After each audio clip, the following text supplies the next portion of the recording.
J'aimerais qu'on reprenne la partie par ta puissance. Par ta puissance,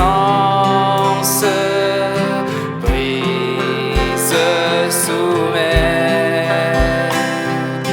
ma résistance à tout jamais.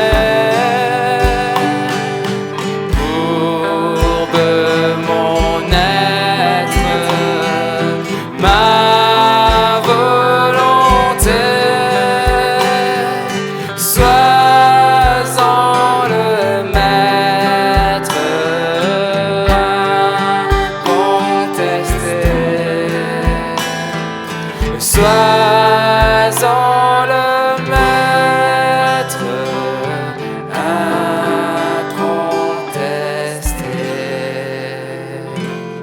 Amen. Sois-en le maître, incontesté, Seigneur. Quelques annonces pour commencer, avec le respect, on continue avec le respect aussi des règles sanitaires. Nous n'avons toujours pas de réponse, ni de notre gouvernement, ni que nous avons sollicité, ni du préfet, silence, ni du sous-préfet. Si vous nous voyez, il y a la vidéo, merci de nous répondre, simplement, juste pour nous dire si vous avez bien reçu nos courriers, ça serait déjà super. J'en profite pour saluer toutes les églises de la région qui nous suivent, parce que beaucoup n'ont pas repris de culte, donc beaucoup nous suivent par le biais d'Internet. Donc bienvenue à vous. Vous avez reçu le projet TIMAD par mail, avec l'église de Vannes. Nous avons travaillé sur l'ouverture d'une maison œcuménique pour recevoir donc des personnes dans la rue, que ce soit des migrants ou bien des femmes seules avec enfants, dans le contexte aussi de la violence conjugale. Je crois que dans notre pays, nous sommes servis. Si Nadine est là, si vous voulez les chiffres de l'ASE, on peut vous les donner. Ça ne fait que s'aggraver, malheureusement. On a à Vannes eu l'opportunité d'acquérir un bâtiment pour accueillir les personnes qui ont besoin. Et ce bâtiment appartenait au diocèse. Et donc, comme il y avait déjà un travail commun avec plusieurs associations, nous avons pu lancer le projet de pouvoir accueillir ces personnes, gérées par des chrétiens et ouverts sur la ville. Continuez de prier, nous sommes à Saint-Malo en prière, en tous les cas avec tous ceux qui sont concernés, qui se sentent concernés pour l'accueil des femmes battues. On espère pouvoir reprendre nos discussions prochainement, qui étaient un peu en suspens avec tout ce qui s'est passé ces derniers temps. Mais c'est toujours sur notre cœur. On a une sœur qui est en train de se former pour cela et qui doit venir en juillet nous rejoindre. Donc, priez pour ce projet, il y a tellement de besoins. Toujours nos deux cultes, le premier à 9h30, le deuxième à 11h. Aujourd'hui, il y a un petit peu moins de monde au premier, alors que d'habitude, c'est toujours plein, mais peut-être que ça va être l'inverse aujourd'hui. C'est peut-être le deuxième qui va être rempli. Mardi prochain à 20h, donc, nous avons notre soirée de prière. Et Dieu sait combien la liste est longue. Et nous passons nos soirées du mardi soir à prier les uns pour les autres. Et on voit aussi que Dieu agit, mais on ne veut pas nous relâcher. Donc, si vous pouvez être là, merci de nous rejoindre à 20h le mardi soir. Et vu tous les besoins, j'ai rajouté le jeudi matin de 10h à 11h30 aussi cette opportunité de pouvoir venir prier ici même avec la parole de Dieu ouverte. Il y a eu la reprise des marchés et donc si notre sœur est là au fond, c'est parce que Gilles l'a contacté sur le marché. Donc bienvenue. Et donc il y a le mardi, le mercredi et le vendredi, donc la permanence sur le marché avec. Mais il n'y a pas que Gilles. Merci de le rejoindre. Il y a l'aide alimentaire aussi qui est dans l'entrée. Donc il y a des bacs pour recevoir les aliments. Et maintenant il y a une étagère dans la cuisine pour aller vous servir. Donc n'hésitez pas, à chaque moment d'ouverture de l'église, du centre chrétien, vous pouvez aller vous servir si vous avez besoin, n'hésitez pas, c'est là pour vous, parce que j'entends dire oui, mais je laisse pour les autres, machin. Non, non, non, non. C'est pour vous, donc servez-vous. Qu'est-ce que j'ai d'autre? L'aide alimentaire, en jaune, je ne vois pas ce qu'il y a. Ah oui. Équipe d'entretien, donc merci de s'inscrire sur la feuille qui est à l'entrée pour l'entretien espace vert, pour le ménage aussi, du centre chrétien. La sortie rapide, alors la sortie elle est là, hein. On a un sens de sortie, de circulation, la sortie elle est là pour la fin de la célébration. Et puis en sortant, bien merci pour les offrandes, les dîmes, vous avez les boîtes qui ne vont pas circuler, mais sentez-vous libre de mettre ce que le Seigneur met sur votre cœur pour l'Église. Voilà, j'en termine là, on va prier avant d'ouvrir la parole de Dieu ensemble. Seigneur notre Dieu, notre Père, nous te remercions pour ta présence. Te remercions parce que c'est toi qui nous rassemble. Ce n'est pas une religion, ce n'est pas un mouvement, mais c'est le Seigneur qui est mort et qui est ressuscité sur la croix, qui est notre chef, le chef de l'Église. Et c'est toi, Seigneur, que nous adorons et que nous élevons et que nous voulons adorer en esprit et en vérité. Je te prie, Seigneur, de dilater nos cœurs pour recevoir ta parole et que nous recevions ce que tu as prévu d'avance pour chacun et que nous grandissions, que nous croissions pour la gloire de ton nom, au nom de Jésus. Amen. Dimanche dernier, pour ceux qui étaient là, donc j'ai pu parler de ce thème entre le courage et l'apathie. Et je ne vais pas tout redire ce matin, mais juste rafraîchir la mémoire avec un mot d'ordre qu'il y avait au milieu de ce message. Demande-moi, Seigneur, ce que tu veux, je le ferai. Je crois que vraiment c'est au cœur de ce que nous vivons actuellement. Et ce que nous vivons, je vais vous l'expliquer tout à l'heure, ce par quoi nous passons est formidable. Et je vais vous dire pourquoi. Je vous rappelle juste dans les Juges ce que nous lisions. Nous avons lu, je ne vais pas le relire, mais juste pour rafraîchir la mémoire, Gédéon. Donc c'est un homme de guerre, un homme de combat, qui est appelé par Dieu à choisir des hommes et le Seigneur lui dit, on va les faire descendre vers le cours d'eau et on va en choisir quelques-uns et ceux qui laperont l'eau comme un chien, je les prendrai, les autres non. Et c'est un peu choquant hein, comme situation. Mais c'est ce que Dieu demande. Et en fait, Dieu demande à ces hommes de guerre, c'est de se courber et d'être le visage contre l'eau et de ne voir que l'eau.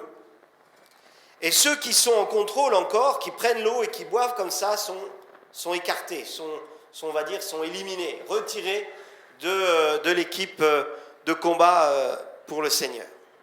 Et moi, je trouve que là, c'est dur. Le Seigneur peut paraître dur, mais en fait, il veut des hommes et des femmes qui lui sont totalement consacrés, obéissants, qui ne cherchent pas à comprendre, ni encore être en contrôle pour pouvoir regarder ce qui se passe autour, mais qui dépendent seulement de sa volonté, de son cœur et qui s'attendent à lui complètement. Et je dirais qu'en ce moment, l'Église fait face à un moment important, soit de regarder ce qu'il y a autour et d'être peut-être même pollué par ce qu'on peut voir, et j'en discutais encore avec Frédéric tout à l'heure, sur Internet, on est noyé d'infos, pas dans les médias, je veux dire. Dans les médias, on est noyé d'infos justes ou pas justes, je ne sais même plus. Je ne sais pas si quelqu'un a la vraie vérité vraie dans tout ça. Mais tout ce que je sais, c'est qu'il y a un seul avec qui je veux m'entretenir, c'est avec Dieu, parce que lui est un Dieu de vérité.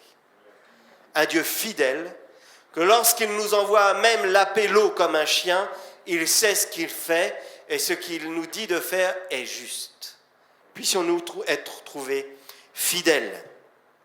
Certains ont trouvé l'occasion de ce coronavirus pour s'écarter, s'éloigner de l'Église, s'éloigner de Dieu pour mille et une raisons, et dans ces cas-là, toutes les raisons sont les meilleures, n'en doutons pas. Mais je crois qu'en ce moment, Dieu lève une armée d'hommes et de femmes fidèles, et certainement pas tièdes, mais bouillants pour lui. Serons-nous de cela? Là est la question. Le premier point, c'était Dieu cherche des chrétiens qui lui disent, peu importe, comme je vous l'ai dit, ce que tu me demandes, Seigneur, je le ferai. Et Dieu est en train de préparer donc de nouvelles outres, des nouveaux cœurs pour le recevoir. Et vous savez, Dieu n'est pas en train de trafiquer un vieux vin, mais il veut mettre dans ses outres une nouvelle saison, une nouvelle vendange qui va être encore plus excellente, qui va être meilleure. Vous savez, Dieu ne laisse pas l'eau croupir dans des vieux tonneaux, il la renouvelle. Et la pluie de l'arrière-saison qui nous est nommée dans la parole de Dieu est en train de se préparer. Dieu prépare donc des outres. Et ceux qui vivent selon l'autorité de Dieu comprendront l'autorité de Dieu. Beaucoup de mouvements peuvent naître dans ce pays au nom de Dieu, mais ne tiendront pas parce qu'ils ne sont pas fondés sur ce que Dieu a prévu. Et il cherche des hommes et des femmes à la Gédéon qui vont suivre, qui vont obéir, qui vont oublier même leur savoir-faire. Et je reviens à Gédéon qui était un homme de guerre. Souvenez-vous, devant Jéricho, il leur a dit premièrement de se taire, deuxièmement de tourner autour de la ville, et troisièmement de sonner de la trompette. C'était encore une façon complètement ahurissante pour des guerriers de combattre et de gagner une ville. Alors ouvrons nos yeux à la façon de Dieu, et nous sommes appelés à devenir des pionniers, je vous le disais dimanche dernier, afin de pouvoir avancer et de conquérir le territoire comme Dieu l'a prévu. L'engagement du soldat, l'engagement auquel nous sommes appelés, se trouvait dans 2 Timothée 2. 2 Timothée 2 nous disait, donc toi donc mon enfant, fortifie-toi dans la grâce qui est en Jésus-Christ. C'est pas dans nos victoires du passé, c'est pas dans nos savoirs, même les plus bibliques possibles, mais c'est vraiment de s'enraciner en Christ. Souffre, il nous dit aussi, avec moi, comme un bon soldat de Christ, parce qu'il y a des choses difficiles. Et il n'est pas de soldat, à la fin de ce passage, qui s'embarrasse des affaires de la vie, s'il veut plaire à celui qui l'a enrôlé. Paul utilise l'image d'un soldat pour exhorter Timothée à l'engagement. Et l'engagement, je le citais dans 4 points, le soldat est enrôlé par quelqu'un et il est au service de quelqu'un et nous sommes au service du maître, au service du roi. Et il n'y a pas de choses plus honorables que d'être au service de Dieu. Ça ne devrait pas être une corvée. Venir même à l'église ne devrait pas être une corvée. C'est pour Dieu, c'est pour lui offrir le culte qui lui est agréable. Choisir le culte 1 ou le culte 2, à la limite, ça devrait être très embarrassant.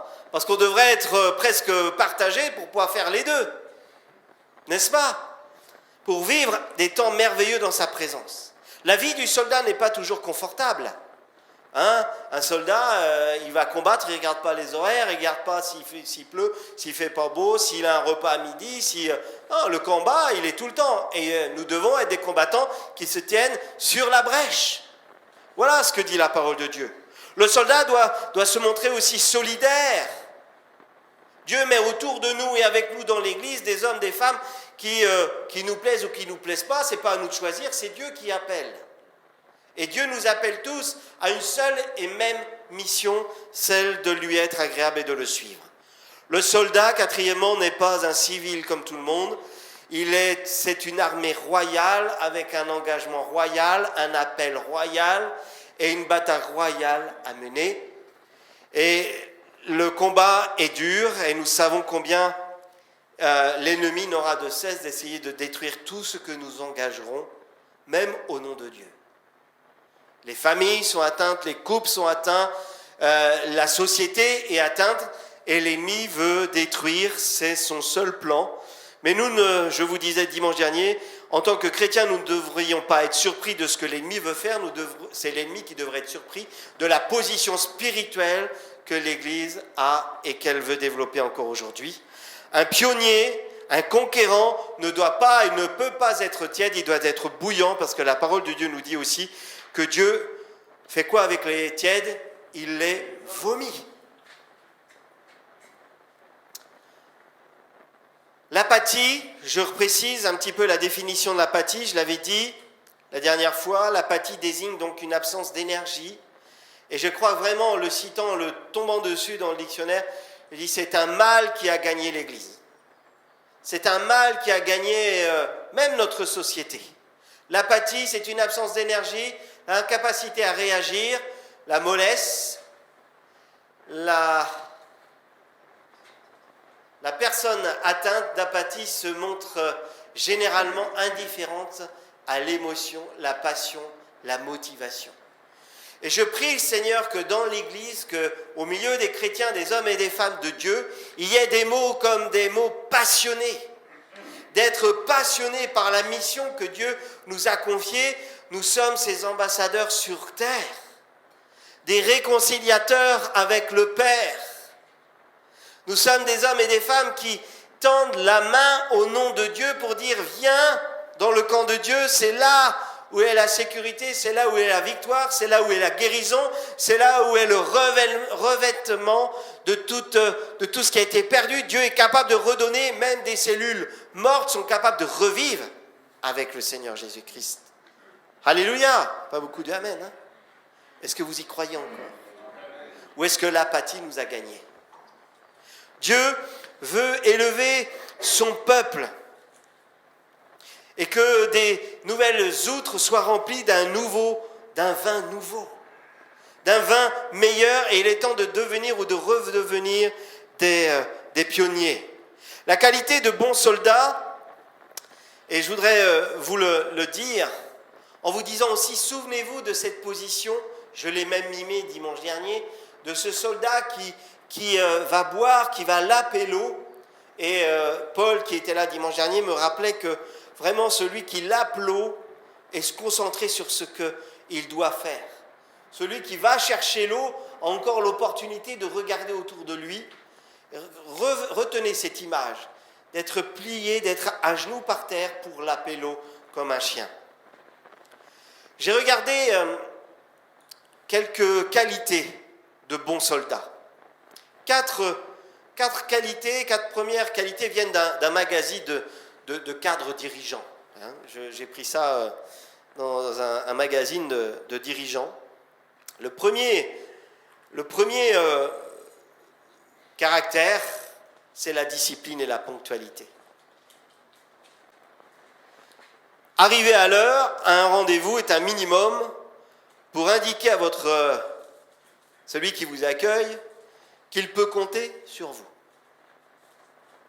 Ça paraît tout bête. Mais dans la vie de l'Église, c'est aussi quelque chose, je pense qu'il faut regagner, reconquérir.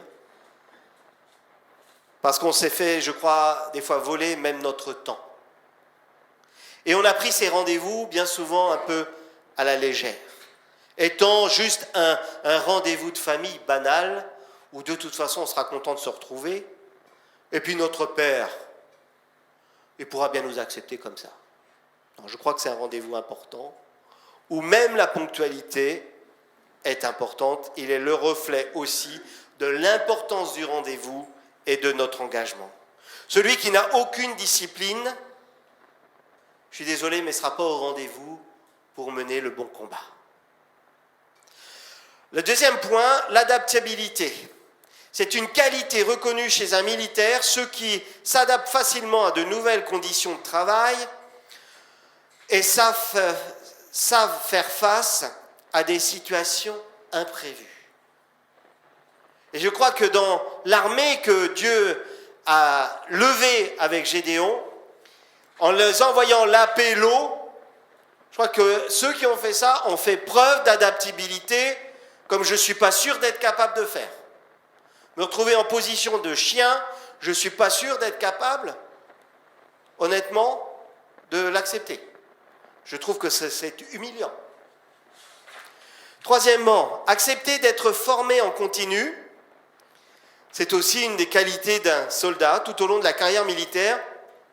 Le militaire donc bénéficiera d'une formation continue, souvent très ciblée et correspondant à ses besoins en formation. Et la question qui nous est posée, est-ce que nous sommes encore des hommes et des femmes formables, adaptables, ou est-ce que nous campons sur notre savoir? Vous savez, l'armée aujourd'hui, c'est plus une armée comme on y avait il y a en 1939-45. C'est plus trop une armée de terrain. Maintenant, c'est des missiles, ce sont des ingénieurs, ce sont des hommes qui ont changé, on va dire, de métier, mais pourtant on parle de combat, on parle de guerre. Est-ce que nous aussi, nous avons ajusté notre façon de combattre en fonction aussi de la réalité de notre moment? Est-ce que nous sommes formables? Est-ce que nous sommes malléables? Est-ce que nous sommes cette terre qui est encore malléable dans les mains du potier? Le quatrième point, il faut savoir être collectif, être ensemble. Et je l'ai dit dimanche dernier, on a rarement vu une armée avec une partie qui dit d'un côté, moi je pars par là, les autres, moi je pars par là, nous on reste là, on attend un peu. Ça, c'était la division et c'est la perte, c'est la défaite pour l'Église. Et je vous invite à lire Jacques, qui nous parle bien d'être des serviteurs et nous rappelle vraiment l'importance du serviteur et de son obéissance. Pourquoi je voulais vous interpeller ce matin de la part du Seigneur, et je l'ai dit tout à l'heure, l'Église vit des temps formidables. Des temps, peut-être ça peut vous surprendre, mais des temps où Dieu veut vraiment lever une armée qui combat non pas en son nom propre, mais au nom de l'Éternel, mais qui est dans l'humilité, dans la simplicité, qui retrouve un cœur vrai avec l'Éternel. Vous avez appelé, et c'était pour l'église de Saint-Malo, on avait lu ensemble dans l'Apocalypse, Apocalypse 3, l'interpellation aux trois églises, à Sardes, à Philadelphie et puis à Laodicée, et j'avais rajouté une quatrième, comme une interpellation, comment as-tu accepté et comment entends-tu la parole de Dieu, mais aussi comment la gardes-tu aujourd'hui? Cet acte aussi de rentrer dans la repentance, d'écoute de l'Esprit qui dit à l'Église que Dieu aussi connaît tes œuvres, il te connaît, que devant toi il y a une porte ouverte que nul ne peut fermer. Garde ma parole sans renier mon nom, de persévérer, d'être des témoins fidèles et véritables. Et le pasteur Loïc nous avait interpellé il y a peu de temps en nous disant que beaucoup quittaient, rappelle-moi un peu, ne pas quitter son assemblée. Voilà, c'est ça. D'être des témoins fidèles et véritables et d'être bouillants. Et est-ce que nous sommes vraiment dans ce schéma-là? Ce que l'Église vit est un temps formidable parce que c'est dans l'humilité où Dieu peut répondre. Et je ressens vraiment dans mon cœur qu'aujourd'hui, nous sommes tous en train de nous demander, mais à travers les temps que nous vivons, à travers l'Église qui vit deux cultes, qui est un peu séparée, il y a les 9h30, il y a les 11h, il y a les absents. On dit les absents ont toujours tort. Eh bien, on est en train de se demander, mais qu'est-ce qui se passe? Et dans cette remise en question, je crois que Dieu peut vraiment répondre avec puissance, parce que c'est quand on se remet en question que là est l'humilité, et c'est dans l'humilité que Dieu peut apporter ses réponses. C'est lorsque je suis courbé, lorsque je me prosterne devant Dieu, que Dieu peut apporter ses réponses. Parce que vivre avec des chrétiens fidèles, des chrétiens établis et qui vivent par l'Esprit, eh bien l'Église répond à l'appel de Dieu. L'Église adore l'Éternel, adore son Dieu. Elle rentre dans ce que Dieu appelle des vrais adorateurs qui adorent en esprit et en vérité. Lorsqu'on est chamboulé, lorsqu'il y a toutes ces remises en question, il y a des choses qui tombent dans nos vies. Et moi, j'aime bien l'artichaut. Vous savez, l'artichaut, pour se régaler, il faut le déshabiller. Et c'est formidable parce qu'il en a toujours plus dans l'assiette qu'au départ. Alors je prie qu'on soit des artichauts. Qu'on aille jusqu'au cœur, parce que c'est au cœur qu'il y a le meilleur. C'est au cœur qu'il y a le meilleur. Et que quand on a fini là au cœur, il y en a encore plus. Qu'on soit encore plus rempli. On va lire ensemble dans 2 Chroniques. Parce que vous savez, Dieu lève une armée qui a conscience de ses priorités. 2 Chroniques 7, mais je vais vous lire juste le passage 11, mais je vous invite vraiment à le relire tout entier. Lorsque Salomon, et là on est dans le contexte de la construction du temple de Salomon, lorsque Salomon eut terminé la maison de l'Éternel et le palais royal, et qu'il eut réussi à accomplir tout ce qu'il avait décidé de faire dans la maison de l'Éternel et dans sa propre maison, l'Éternel lui apparut pendant la nuit et lui dit « J'exauce ta prière. Et je choisis cet endroit comme le temple où l'on devra m'offrir des sacrifices. » Vous savez, Salomon, c'est quelqu'un à qui a été confiée une grande responsabilité de construire le temple de l'Éternel. Et dans le temple de l'Éternel, il a choisi des choses merveilleuses. C'était un palais, on va dire, royal pour célébrer l'Éternel. Il a aussi construit sa maison. Mais Salomon a été dans la priorité, il a d'abord construit le temple de l'Éternel. L'interpellation que Dieu nous fait ce matin, vas-tu être dans cette priorité enfin de construire le temple où il y a l'adoration de l'Éternel, où Dieu va pouvoir être honoré comme il doit être honoré, et pour pouvoir entendre cette réponse, comme tu as été fidèle, comme tu as obéi, j'exaucerai ta prière. Je répondrai à ta prière. En tant que chrétiens, nous sommes dans le camp des vainqueurs. Dieu nous dit que nous sommes la tête et non la queue. Eh bien, des fois, dans nos bouches, et je le confesse et je m'en repens, bien souvent, sont des vocabulaires de perdants, contaminés par une forte contagion qui est celle de l'apathie, du pessimisme, de l'hypocrisie, de la critique. 3 petits points. Au lieu d'être dans un langage de vainqueur, un langage d'un peuple qui triomphe, parce que Jésus-Christ a tout remporté à la croix pour nous. Et peut-être nous avons essayé par 1001 solutions de nous en sortir, mais chers amis, je vous le répète, il n'y a qu'une seule adresse où est la victoire, c'est la croix. Revenons à la croix. Revenons à ce qui est la substance d'un peuple chrétien, celle de suivre le Christ. Et d'entendre l'appel du Christ qui nous dit, comme il a dit à ses disciples, ne t'embarrasse pas des choses de la vie, prends ta croix et suis-moi. Alléluia. Et là, si vous réfléchissez bien, vous pensez à la position du combattant, du soldat qui, oui, n'a pas une vie confortable,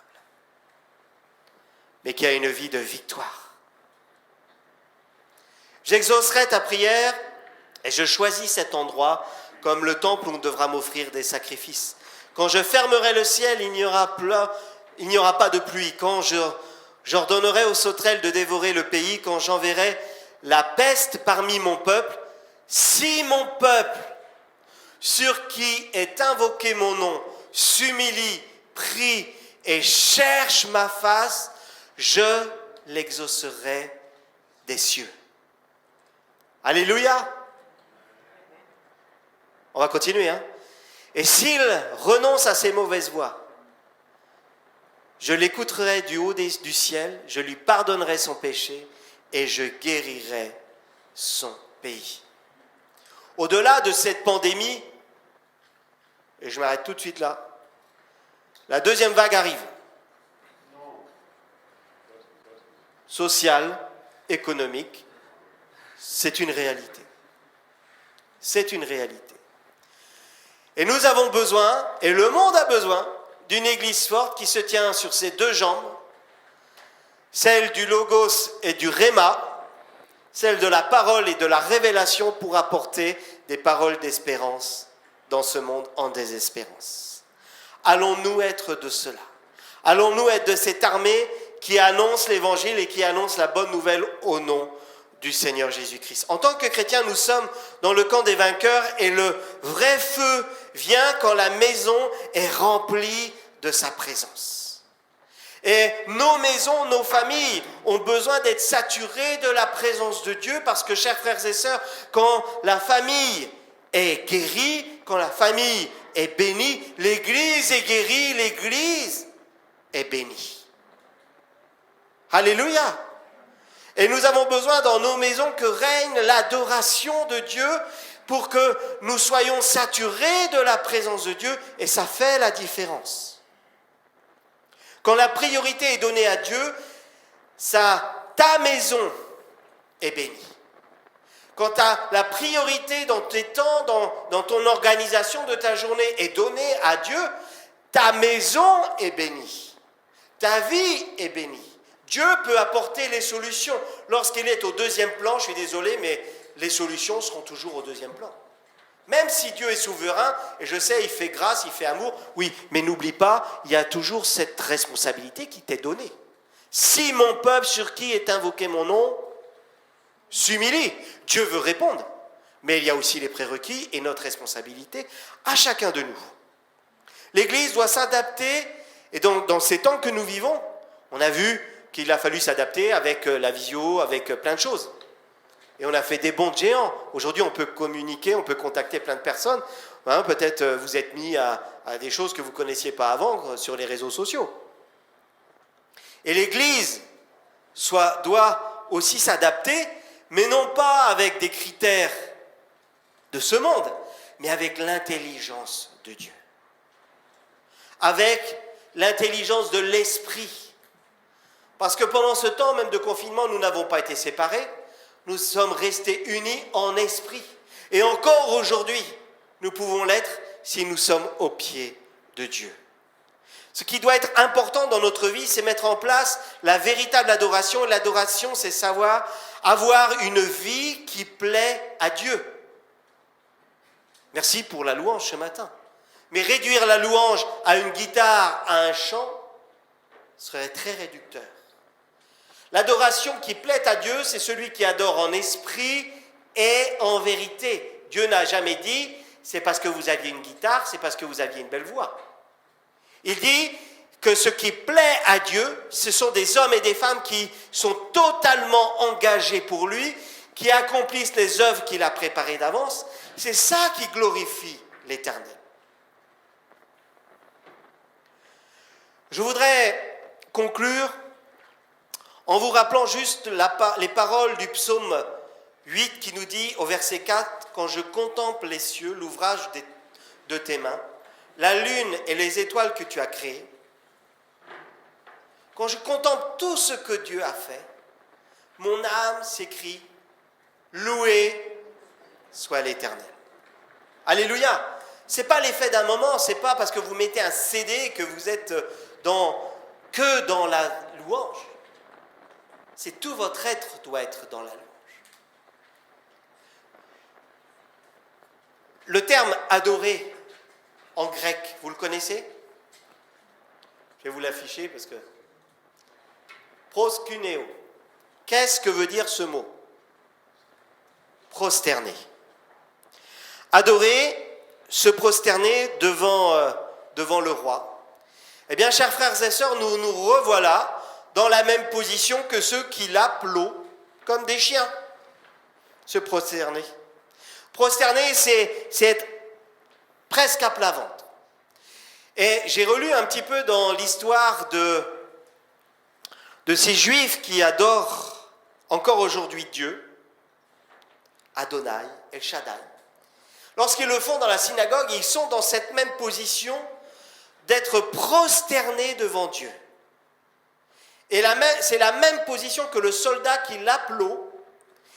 Il se met dans cette position pour ne plus regarder autour et être seulement concentré vers celui qui est le Très-Haut. Et chers frères et sœurs, être au plus bas, c'est bien souvent cette position-là qui permet au plus haut de pouvoir nous toucher. Quand vous examinez un petit peu l'attitude du Juif qui adore Dieu, la façon dont il se prosterne n'est pas anodine. Il a la tête par terre, le dos bombé. Vous savez pourquoi? Parce que pour le juif, être prosterné dans cette position-là, c'est mettre le cœur au-dessus de la tête. Parce qu'il veut que Dieu lui touche au cœur. Parce que ce qui vient du cœur va déterminer ce que nous avons dans notre tête. Ce que nous avons dans notre tête va déterminer ce que nous aurons dans notre bouche. Et ce que notre bouche va déclarer va déterminer aussi ce que nous allons poser comme acte. Adorer, c'est aimer Dieu de sa façon, de faire des choses, de faire les choses à la façon de Dieu, c'est avoir la face contre terre et le cœur dirigé vers lui, afin d'accomplir les œuvres que Dieu a préparées d'avance. Amen. Seigneur notre Dieu, notre Père, nous te remercions pour ta parole, c'est vrai qu'il nous interpelle encore aujourd'hui, mais Seigneur, je veux te demander ton aide et ton soutien, ton secours, afin d'être un adorateur qui adore en esprit et en vérité. Aide de celui qui courbe l'échine devant toi, mais qui a un cœur bien disposé pour recevoir de toi afin d'accomplir tes œuvres. Au nom de Jésus-Christ. Je te prie pour ton Église, Seigneur, afin qu'elle soit trouvée fidèle et qu'elle accomplisse les choses selon ta volonté, selon ton bon plaisir, pour t'adorer en esprit et en vérité. Au nom du Seigneur Jésus. Amen.